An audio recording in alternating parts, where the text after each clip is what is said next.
I've written a book, really interested about getting the general security of the population up. And I think it's something that's not really taught a lot at schools or anywhere through anyone's life, unless you're specifically in the industry. And so, a book to try and help with that. Cool. So let's start at the beginning.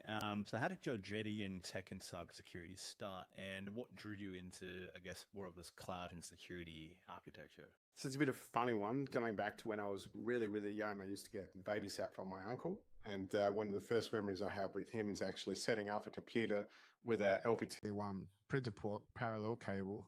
We would land Need for Speed on old school thing too. We did such a good game. It's like the original Need for Speed. So that was that one. And then that sort of goes over time. And Dad comes in, instead of finding me looking at questionable things on the computer, I'm sitting there defranging the disk. So it's all sorts of all sorts of those teetering type things that come about. Anyway, time goes on. I end up working at an MSP with Andrew, and one of the things that goes on there is I was sort of doing management stuff and improvements of processes and that kind of thing.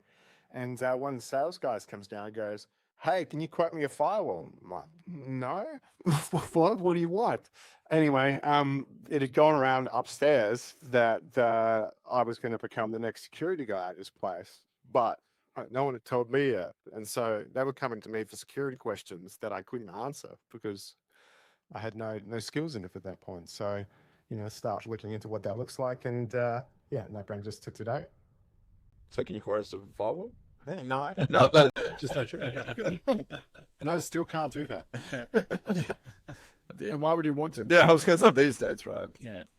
I'd love to just take that. Yeah. Then. So I think fast forward to today, I think you have worked in lots of sectors, banking, federal government, and everywhere. So talk us through that, those challenges in different sort of environments, and what sort of how did you end up maybe configuring or providing that security architecture framework, those sort of stuff.